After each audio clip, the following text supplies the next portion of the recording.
Welcome to episode number 19 of the Nasty Metal Podcast. Today, I'm going to be talking about me explaining the whole concept behind the Album of the Week series, which you'll understand why. And then two, I'll obviously be talking about some wrestling.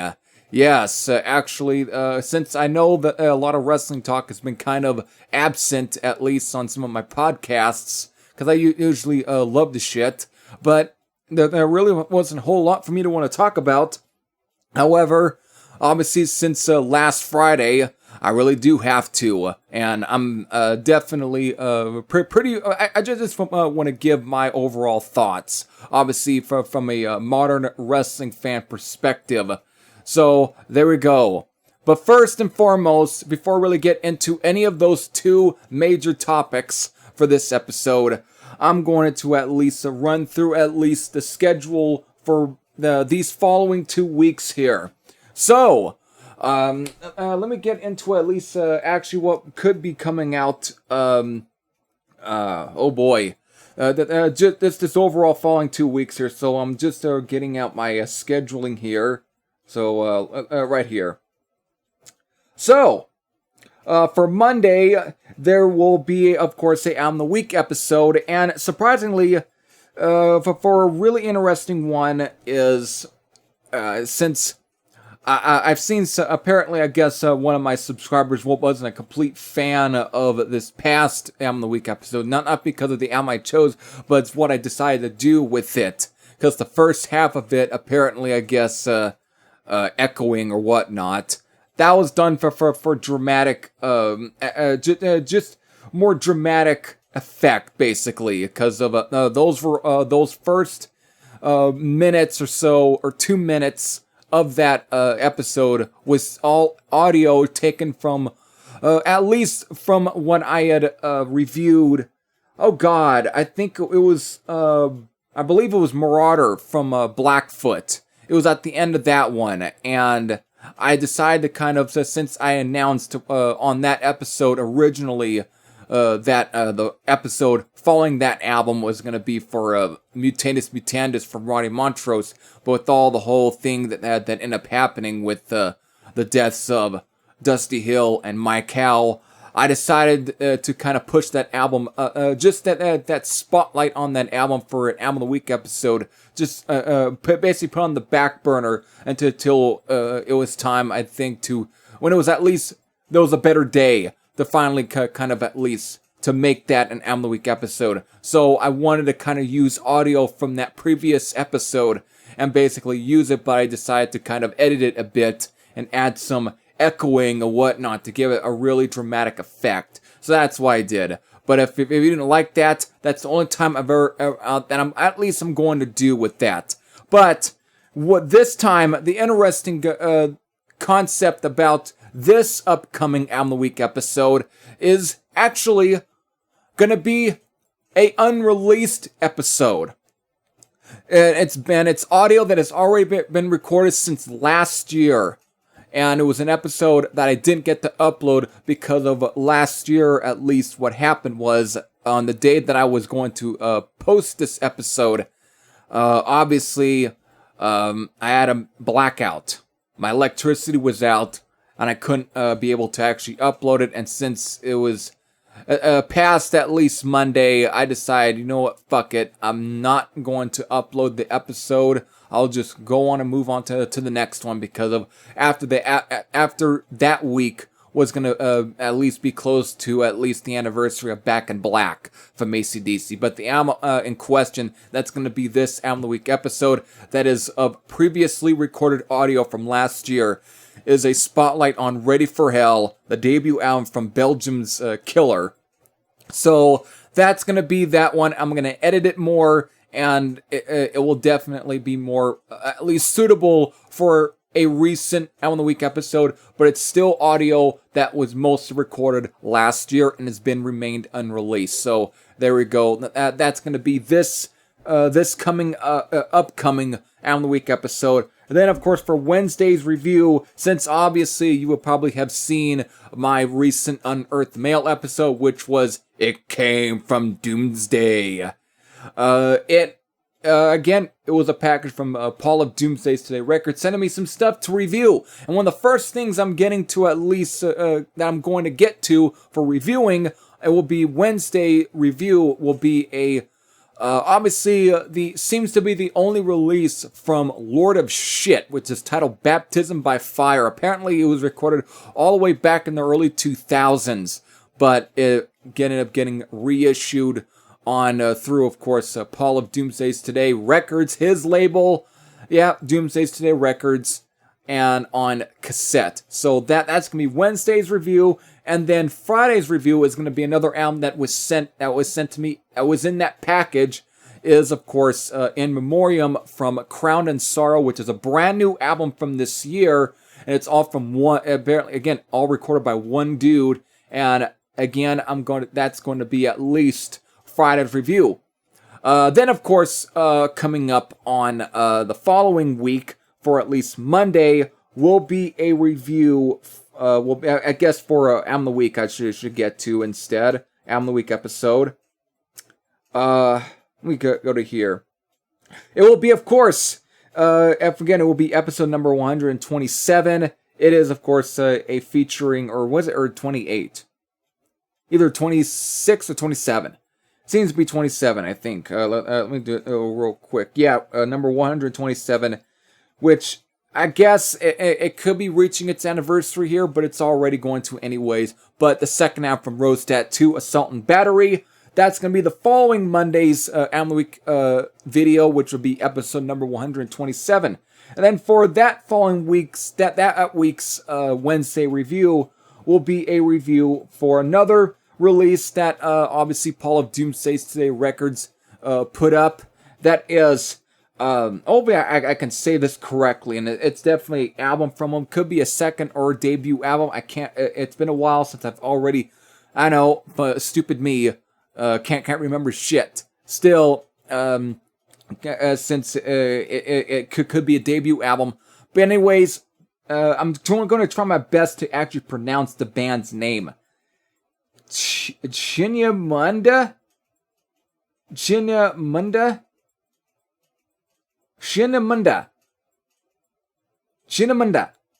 Is that the fucking name?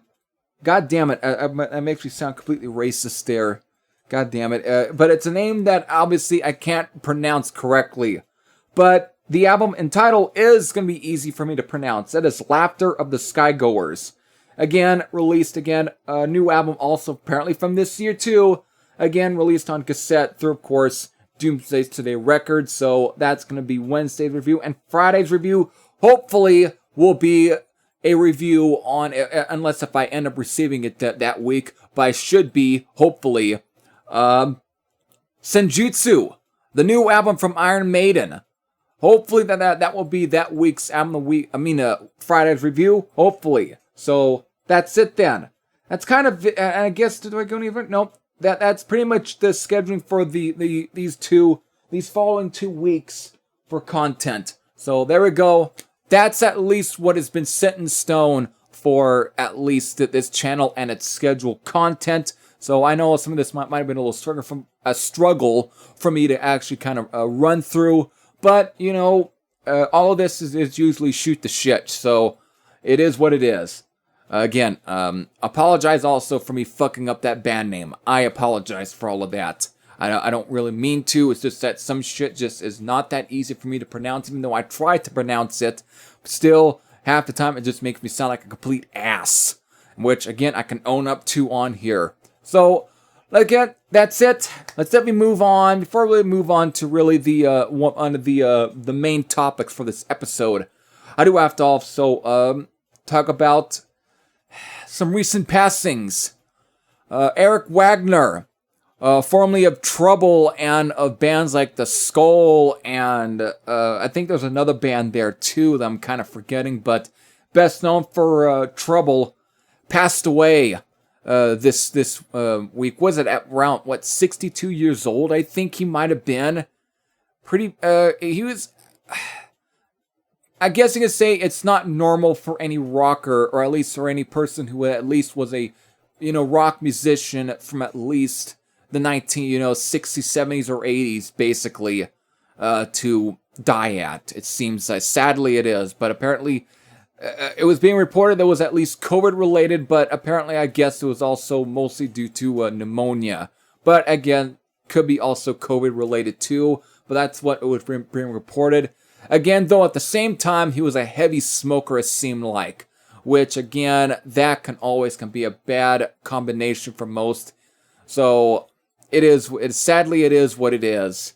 Still though, for those who are definitely big Trouble fans, which I am familiar with them, I actually have a cassette of a Trouble release, actually. It's actually, I think it's either demos or at least maybe live recordings. I think it was like Eternal Darkness Creations, I think. It might have been the label that sent me the cassette. Again, he does a lot of really, they're unofficial, but they're fan-made releases of really obscure material, like of live recordings or demos and whatnot of at least popular bands, and it's one from, again, I got one of Trouble. So, I've yet to even spin that one, sadly enough, but I was getting to a lot of other, I had to really attend to a lot of other stuff on either Monday, basically, running through at least, again, receiving a big box of stuff, so I really couldn't get to anything, and then, of course, I had to watch basically my brother's movie streams, because he likes to do that, and I always like to participate in those.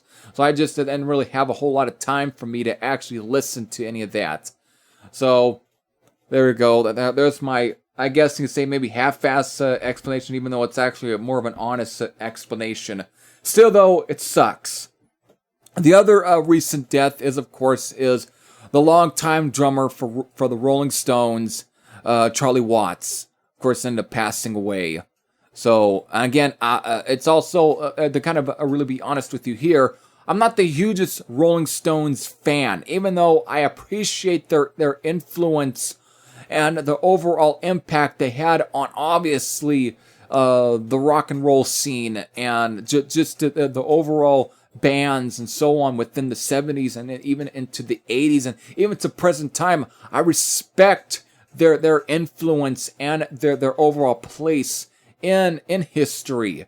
But still, to be honest with you, I'm not the biggest fan. I own a CD of theirs, which is actually called Rarities, but it's not in the best of condition because, again, when I at the time that I received it, I was too naive, young enough, really young. I was a fucking kid. I didn't know how to actually take care of shit.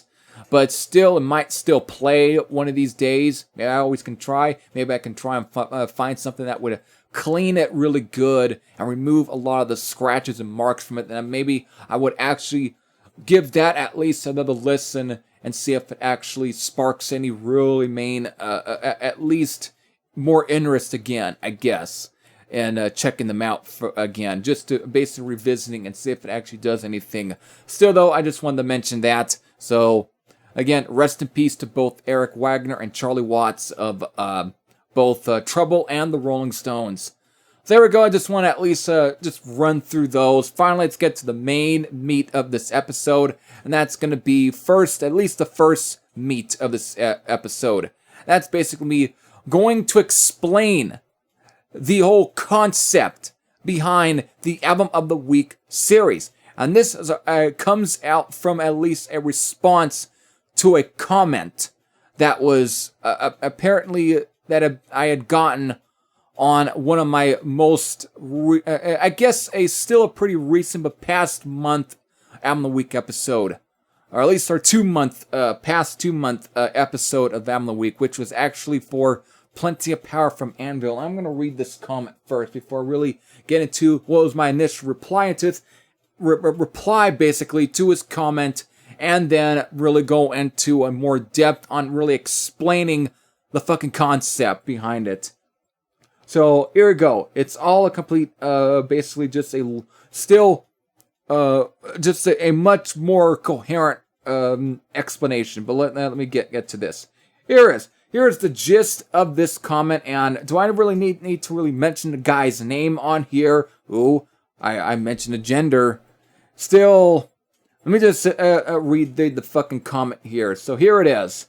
It was obviously posted on Album of the Week, episode number 105, which was for Plenty of Power by Anvil. So, here is the comment.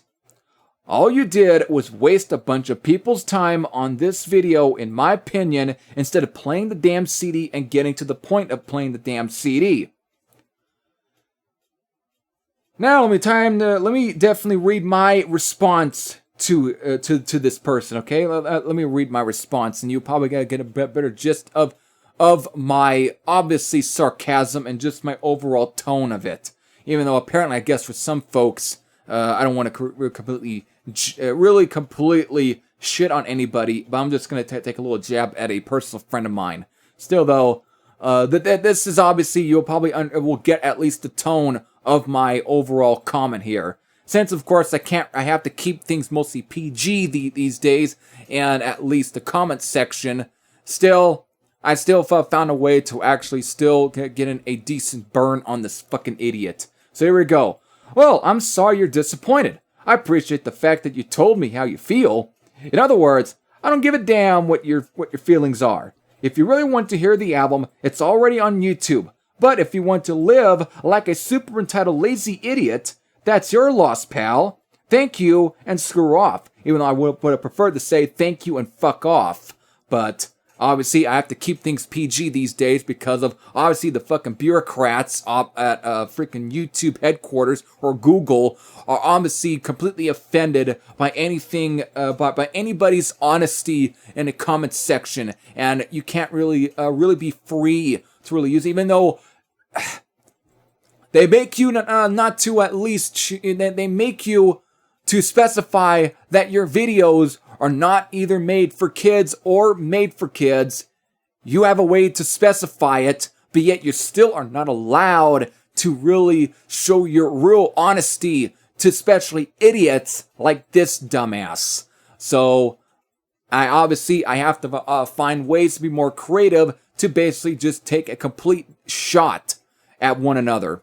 So, you can't. Apparently, you have to be really as civil as possible, even though you get a lot of assholes who are not going to try and be civil, and yet you're not allowed to really show your true fucking feelings about that said person who obviously doesn't understand a concept, and who obviously, just from telling his fucking comment here, he's obviously is a new fucking person, but yet still decided to be an asshole. So I decided to be an asshole back to him, but I can't be really honest about that, sadly. So once again, to really get the point across, I have to find other ways to basically to take one. So I did the best that I could, but still I want to be witty with this fucking idiot. So here we go. It's time to at least to explain it, since I did that.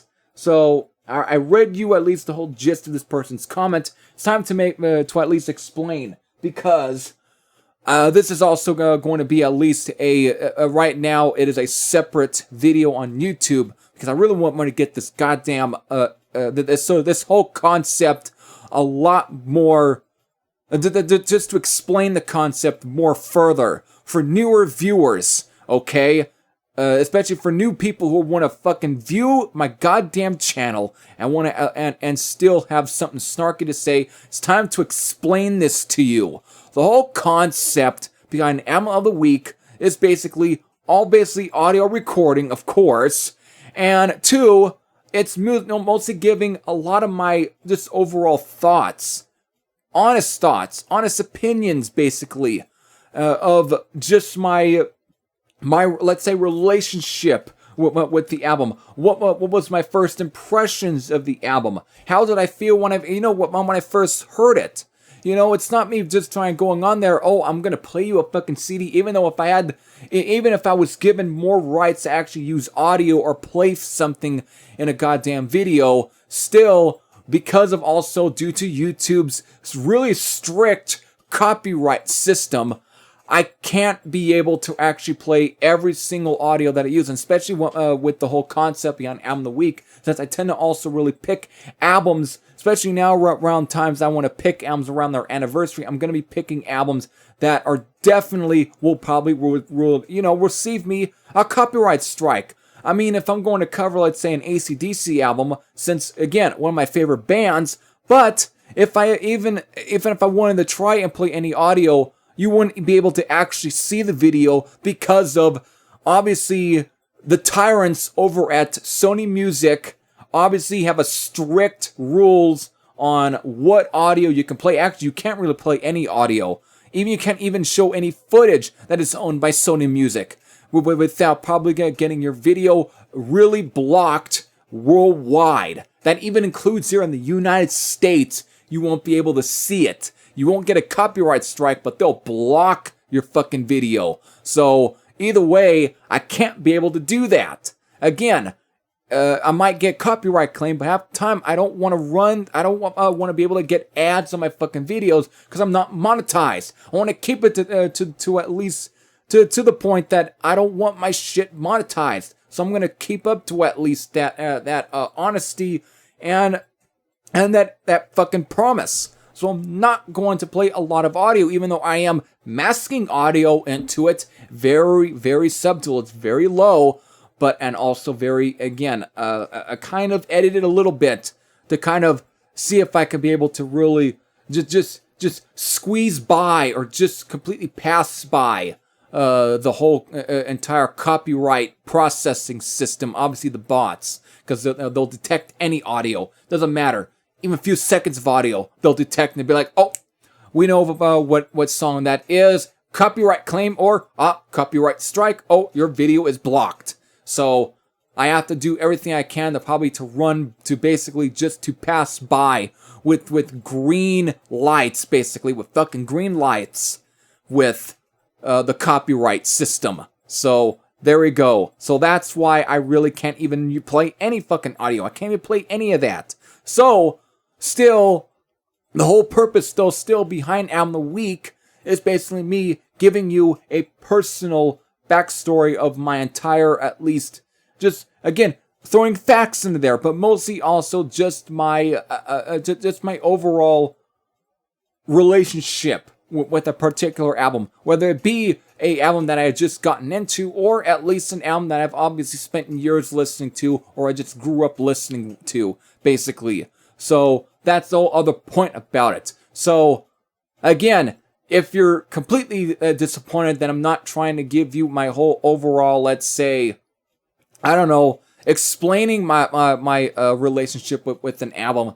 And again, I thought I did that with Plenty of Power. I thought I fucking did that. But obviously the guy has deaf ears then. Again, and I don't know, it's not my fault that you have fucking deaf ears. So there we go. I apologize for your fucking deafness, dumb shit. Get your ears clean then, dumb shit. Still, hopefully I explained all of that. So again, just to make it more clear once more, the Album of the Week series is not me going to play you a goddamn CD, especially for an album, like for an example, like Plenty of Power from Anvil, or let's say Back in Black from AC/DC, or let's say maybe Rain and Blood from Slayer. Doesn't matter, I'm just using examples of albums. If you want to hear that CD, you can go on a fucking YouTube, and you can go find it. They obviously have allowed the songs to be on YouTube. You can listen to it. And if you have never heard the album before and you go and watch my goddamn video, I do explain at the end. If you haven't heard the album, I will probably recommend it to you. Or again, if it's something that you might be interested in, I'll still recommend it to you. Again, you can listen to it. It may be one of the first albums you probably should check out. It may be not. But I do try to explain that piece of information at the fucking end of the goddamn video. So, still, again, if you still want to at least listen to the album before you probably listen to any of the rest of my goddamn thoughts, you can go find the fucking shit on YouTube. It's a goddamn platform. It's a fucking video streaming platform, you dumbass. If you want to fucking listen to anything, again, you can go and search it. It's not that fucking difficult, you goddamn lonely fucking simpleton, you idiot. Fucking assholes. Still, hopefully all of this at least explains that. So again, that's the whole concept behind it. And if again, if obviously you feel if you feel at least offended by anything that's being said, or let's say if you feel almost, I guess, I don't know, misinformed about before prior to listening to any of my fucking videos about what you think what you're gonna hear. Again, that's kind of your fault because of you're not that new to my channel, but I try to be nice about it. But if you're gonna be a goddamn dick and don't understand a fucking word because obviously you either got goddamn earplugs in your fucking ears, or you obviously are deaf, you got earwax, you can't clean them, there's water in them, no matter what, that's your fault, pal. It's not my fault. That's your fault. So hopefully that explains it. So there we go. That's it. Okay. Let's move on to something more positive then. Something more negative. So I'm going to get to the wrestling talk of here. Okay, since I know this has been absent on a lot of my episodes, a lot of these, again, these podcast episodes. Again, usually, I'm watching a lot of it, but at the same time, there's not a whole lot that I feel like talking about. Not that I think everything sucks. It's just that there's always something more interesting to talk about. But finally, something's more interesting. In the longest time, since fucking 2014, I would not, since then, if you were to ask me on what, that in 7 years, that CM Punk, who obviously I was a casual fan first, when I kind of was slowly kind of really getting back to watching at least wrestling. I knew his fucking name, especially back in 2009 when I think I had gotten one of the SmackDown vs. Raw games. It was SmackDown vs. Raw 2008, and I'd seen his name. He was in that game, and again, for some reason, I kind of liked the whole look of him. I liked the fact that, again, the name was interesting, even though it was, again, it came out, it was all, again, it was his name. He had that name since at least the day he fucking debuted in wrestling, basically, in the indies and so on. But if you were going to ask me who was going to be my favorite wrestler, basically, since, going forward into at least 2011, and then basically from 2012 to 2013, up until 2014, basically, who knew it would have been CM Punk? Who knew it would have been? And from there on, at least, it's like I obviously kind of liked him, but then there are times where I didn't like him, but that was at least up to at least before 2011, before at least June actually of it, before he then cut, or at least might have been one of the greatest promos in the past 10 years, basically. One of the greatest promos that I would say would belong in the same list as like the obviously Steve Austin's promo at King of the Ring, which then gave birth to the whole Austin 316 and that whole thing, which then led to him being one of the biggest wrestlers or just biggest stars in the world, and just so on, just being in that sort of same plethora of promos. In the past 10 years, there really hasn't been a promo that was easily can be in that same fucking list.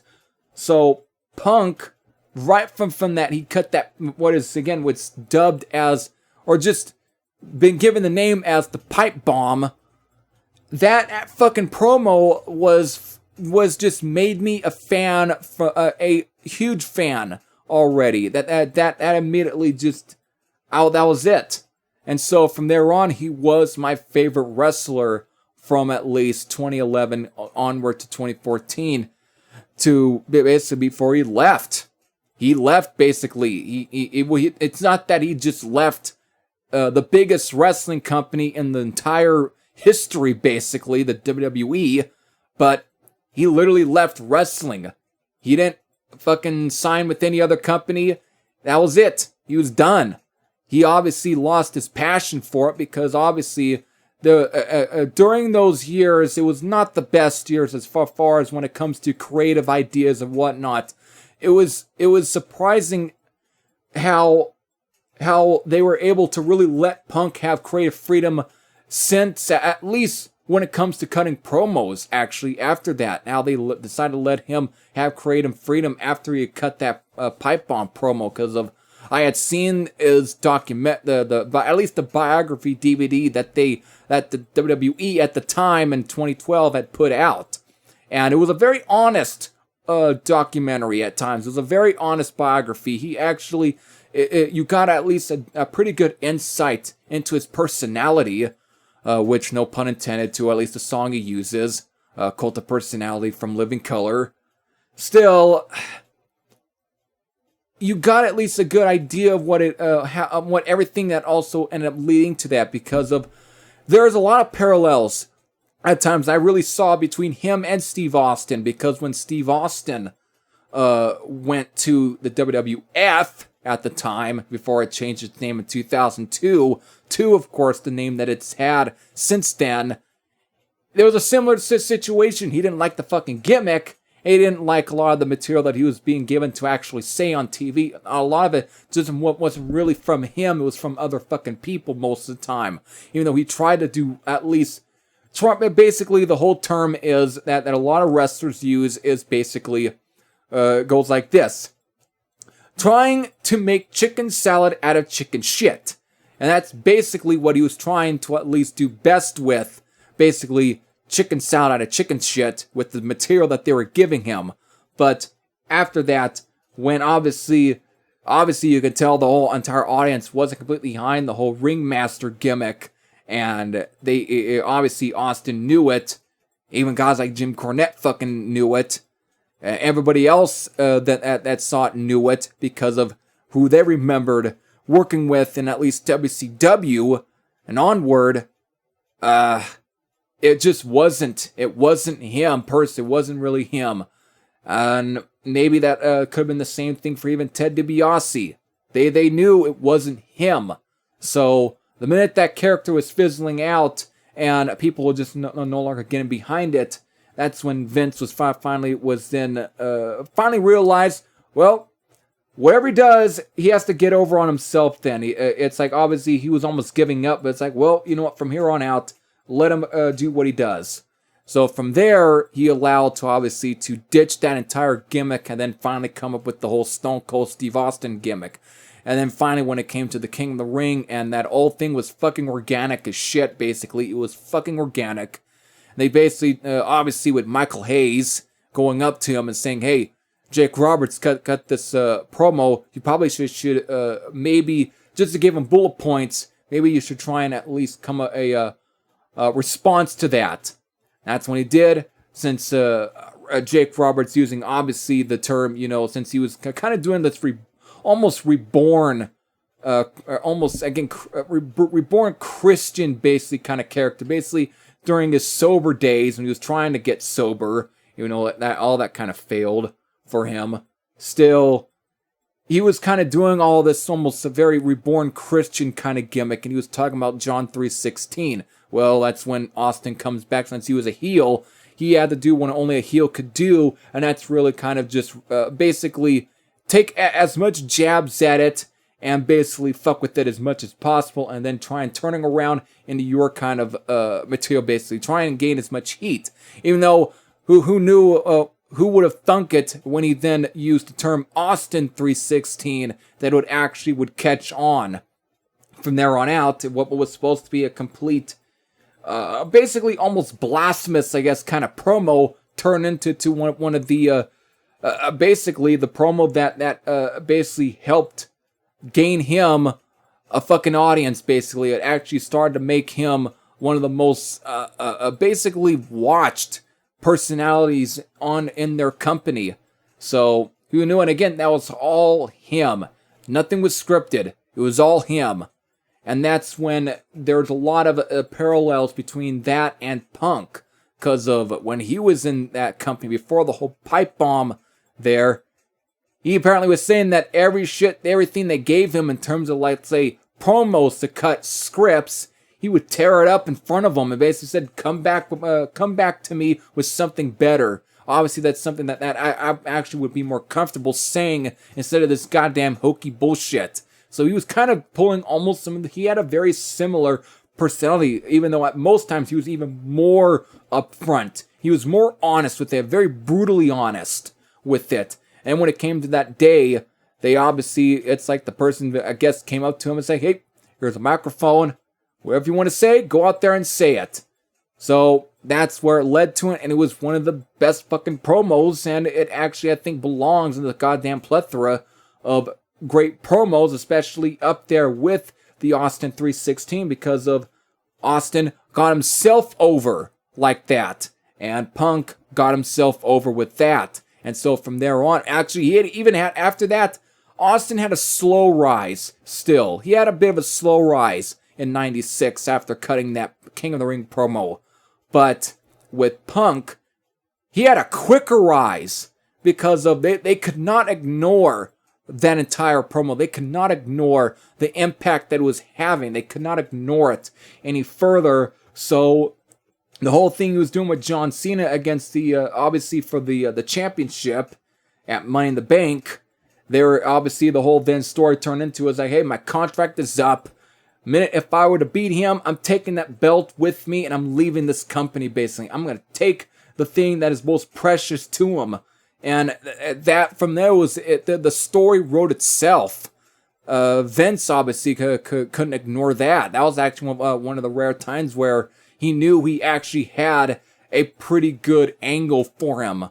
At least something he had, at least a really good angle since at least that before he probably fucked it up with the Nexus the following year, which I think was the beginning of the darker, even more of a darker period for at least wrestling in the 2010s. Because they had something that could have really revived him with that entire storyline, but they just it was fucking terrible. They completely sabotaged it. But Punk, that whole thing was, again, it began the whole summer of Punk, and that's when I became a complete fan. I loved the personality and everything. I liked how he was completely brutally honest. I hadn't seen anybody that brutally honest since, of course, the likes of either Austin or Rock, or even at times Mick Foley. You know, since at least the during the boom period of that last boom period in the late 90s. I hadn't seen anybody basically be basically just being organically themselves without obviously trying to work with any written material, but something that was being cut from them, that was coming from their head basically on top of them. That's their own material. You didn't really see a lot of that guys being, everyone else was being force-fed chicken shit. This time after that, everything just felt more him, and it was more organic. And so, again, I was still a fan of his wrestling, and then, of course, I became a fan of who he was as far as just a brutally honest personality in that company. And so, from the years of 2011 to even 2012, when he kind of went back to being a heel and working with Paul Heyman, that stuff wasn't too bad. There were still some great promos, even though at the same time I thought it was too quick to turn him heel again, since he was already a very good, at least decent enough babyface. But I guess a lot of the stuff, might have been toned down a little bit. Maybe he was starting to give in a little bit, because again, he was still big, and again, for that time period, had at least the belt for a longer period than anybody else, which is kind of mind-blowing, given his size. But still, they obviously were giving him everything that he wanted. Again, giving him Living Color's Cult of Personality, which he's still using. Well, I'll get to. So, I was just a complete fan of his. And then by 2014, by January,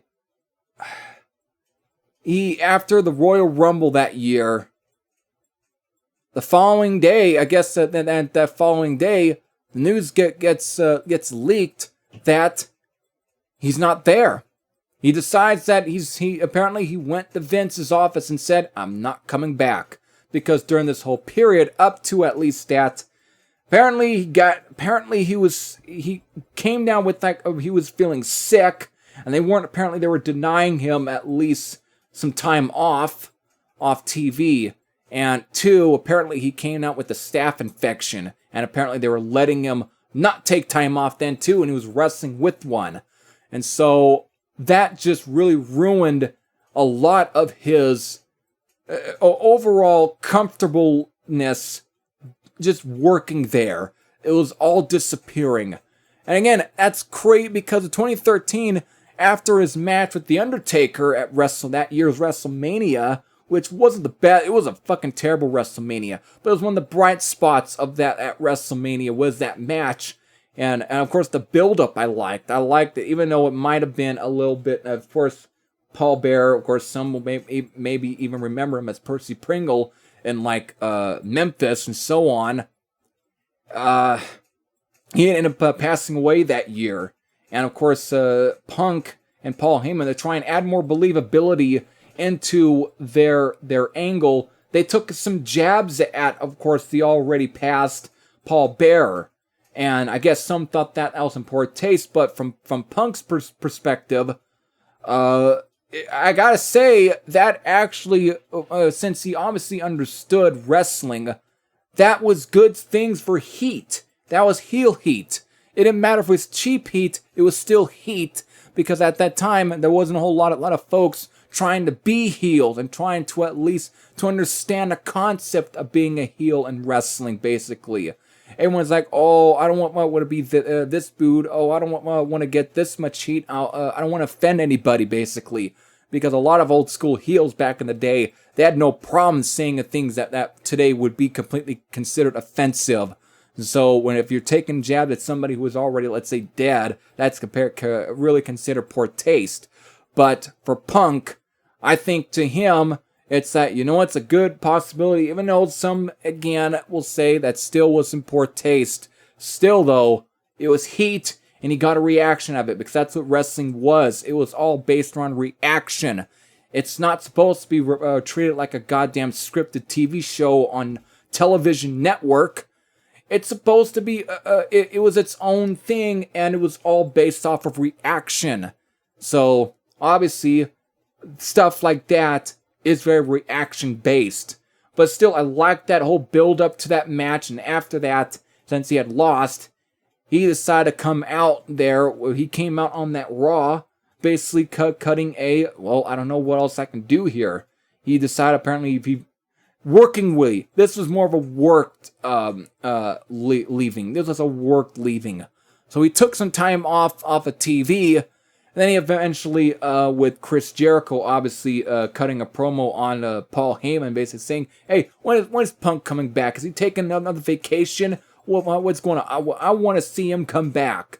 Basically, the whole gist of it. And then that, obviously, since it was pretty much close to being at least the summer, basically, of wrestling, since, again, remembering the summer of Punk in 2011, this, of course, was used as the build-up to him, this time workingly in an angle coming back. And he had a new look a little bit, and did that whole time.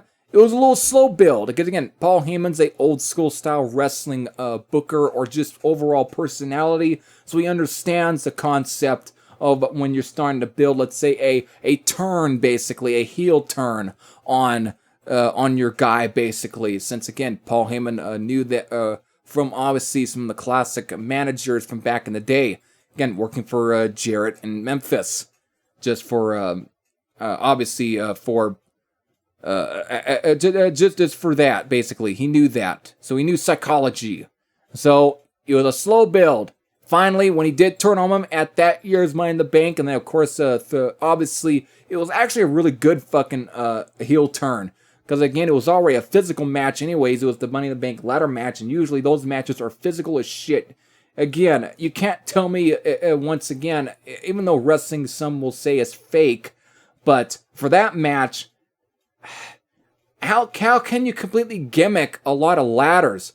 And that was physical as fuck. It looked painful after everyone is doing in that match. And when he finally did that heel turn and basically, literally, a fucking giant-ass ladder basically topping on top of Punk's head, which already, I think his head already had been busted open anyways, but that just even more juiced his head anyways, and you could see the blood starting to pour down, and it already made that heel turn even just better, with this fucking smile on his face while Punk is already hurt and bleeding. It's like it was a great fucking angle, and it was good. It made everything look great. Then of course finally that following Monday, already you could see some bandages or stitches at least on Punk there. As he fucking goes up on there, this was, again, using as the build between him, finally the match between him and Brock Lesnar for SummerSlam. He cuts that. Once again, this now, all the stuff that was kind of feeling, again, hokey during his first face turn a bit afterwards and within 2012 before he ended up having a very quick heel turn, which, again, I still thought was quick, and I still had a very hard time trying to get behind. Still, though, oh my god, I loved all of that. Again, finally afterwards, he cuts a scathing promo on Heyman about how he was going to, you know what, I'll find you, even have to burn your fucking house down. I have to burn, or even, let's say, just, or even your kids, whatever, inside. He was like almost cutting a scathing promo, basically, for as a response to, you motherfucker, you turned on me.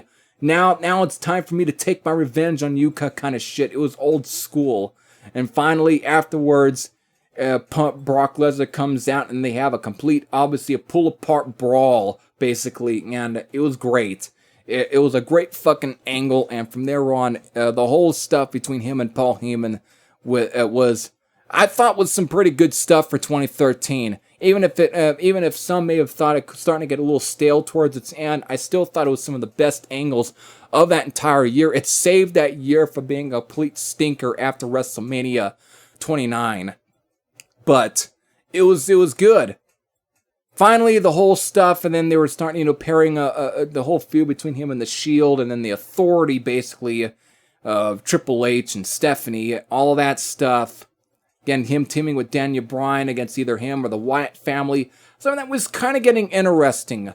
But obviously, given what was going to happen afterwards with the whole stuff with Authority and Daniel Bryan and so on, maybe I think Punk dodged a bullet there. Still, though, all that, finally him all of a sudden just outright leaving. I was like, fuck.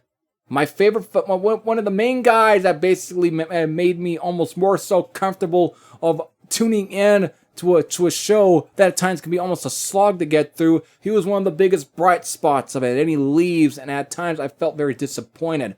But looking back, I think he might have made at least a better decision, even though he still would have been one of the bright spots of it, but at the same time, would have been happy doing it. So I think, if anything, that's right, trying to at least look at it. Would you prefer it, I guess, him trying to just fight, basically, with the goddamn jackasses and obviously within staff or who's running things back in the back, basically behind the scenes, trying to fight to be basically just to work through that, basically just going through wars? Would you want to be able to? So, but basically the whole point is, like, would I prefer him being still staying in, be it fighting for that and not being comfortable, or would I prefer him just leaving and then whenever he would come back, let's say another company, and being more comfortable? Which one would I prefer? Obviously, you can tell now I actually preferred him leaving now because he made a better decision in doing that. And now, since this past Friday, after 7 years, he made his return to this time actually showing up on, I guess, what is still being considered the rival company, AEW. He returns on Friday night's newest show, Rampage, for their AEW, and it was a great fucking beginning. It was what started the show, and it needed to start the show like that, and every bit of that was basically, I felt like, was closure.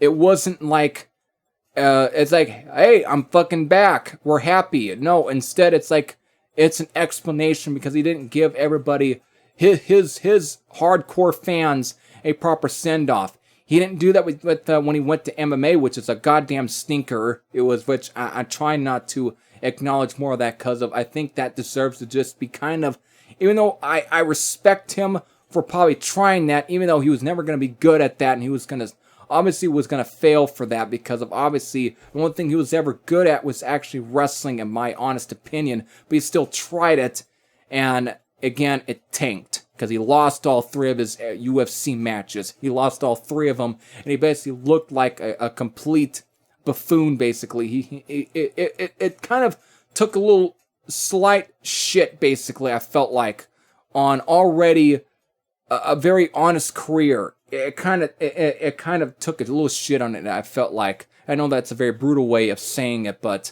that's my personally honest opinion. But him being back and him cutting all that promo, I can understand why it made it more really easy to really realize that it was better for him leaving instead of actually staying and basically trying to fight with the overall the manipulative juggernauts over there, basically all the manipulators, all of it. It was easy for him to fucking leave it instead of obviously trying to fight and be a part of it and basically struggle at it and basically still no longer having the passion to do something. But he had to explain all of that to him, and from here on out, it seems like he is really happy this time, and that's why I think if he had went back to the WWE, the WWE, if he had went back there, the promo would have been more of a forced happiness instead of a genuine happiness. He would have tried to force himself to put on at least a raw speech and trying a decent explanation, but it would have been forced. Him going to a different company that he has never had much, at least with guys he's completely still kind of new with, and so there's not really any heat basically between. I think him doing that, it made at least the overall at least presence a lot more easier. So that's why that whole thing felt like genuine happiness. And of course, in his hometown of Chicago at the United Center, which I think AEW is the second wrestling company that actually basically hold a show inside of it. First time it was the WWF in 1994 for SummerSlam, and the second time in well over a fucking 2 decades, basically, in 2018. But I don't think WCW ever held a event at the United Center in Chicago. But AEW, I think, is the second company. And of course, choosing that for somebody's return in their hometown, it was, again, I think what Jim Cornette put it as the perfect storm. Again, after 7 long years, and of course, it ran up on the anniversary of him leaving Ring of Honor, which he used that in his promo, and the whole thing. Again, also to bring up, it's still at least the 10-year anniversary of the Summer of Punk. So the whole thing was just perfect timing. And so the whole thing was great. He went on to then afterwards, after giving a really good conversation and explanation to the audience, he was right back to now finally working and challenges, of course, their wrestler Darby Allin to a match at All Out, their pay-per-view, which will be held on September 5th. So that'll be next Sunday weekend. So again, to kind of really to promote his first match back after basically kind of half-assed retiring in a way, even though it was all out of him no longer having the passion for the business anymore. So I'm definitely happy. I'm excited. He's definitely, he's cutting once again on a program that I think is usually filled with some great promos from a lot of guys, especially guys who have never really had a good chance of really signing with at least a big company like the WWE. You still get a lot of guys who were either indies or actually cutting some pretty good fucking promos. So it's usually an episode, their stuff is usually great fucking promos. Matches can be times hit and miss, but that's just personally me. But Punk is now becoming even more of a highlight now. And so, again, years of obviously trying to organically create your personality and trying to and work that personality and just building it and creating it, obviously fucking paid off, and he's definitely shows that he is a fucking top-notch professional now. So there we go. Still, I just had to. Longest talk, but obviously it is the discussion of, when it comes to wrestling, still the discussion is the return of CM Punk after 7 years. So everything's just great. And again, when that music hit, Cult of Personality, since he is probably behind Ric Flair being able to use the same theme song they've had since from going into each different company, because whenever a wrestler leaves a particular company, goes into a different company, they either get a different gimmick or a different song basically to come out to. But Punk is the second one behind Ric Flair, basically using a recognizable theme song from one company, especially the biggest company, to of course another company that's trying to become pretty big. So that again, another one again when that hit, that whole entire crowd fucking popped. Apparently what is being said is that entire crowd set apparently a Guinness Book record for possibly the absolute loudest crowd. Apparently, especially being held inside the United Center, it's actually being held as the loudest crowd. Because apparently they're saying that the decibel range was almost close to 90 decibels. And that's all from one fucking crowd and all for one fucking guy, which they all bought tickets, all based off of a rumor he was possibly gonna be there. So that right there is a fucking world record on its own. So damn. Again, one of the most over guys for at least 3 years, or 4 years actually, I guess you can say, maybe 5 years in a company. Usually is very strict on who obviously wants pushed instead of being organically pushed. Because again, how can you not create store? You can't have stars if you can't create them, basically, is what the gist here is. You can't have stars if you can't create them.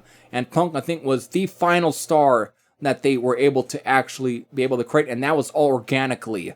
So, great. And again, they always talk about why don't we have another Steve Austin? Because Steve Austin got over organically. Why don't they? Because you don't let your guys get over organically. You control every bit of thing. You micromanage everything that they do. So you can't expect anybody to get the same reaction as, let's say, an Austin or a Rock or a Savage or even a Ric Flair. You can't. If you can't let them grow on their own and basically come up with their own shit. So there we go. That's it.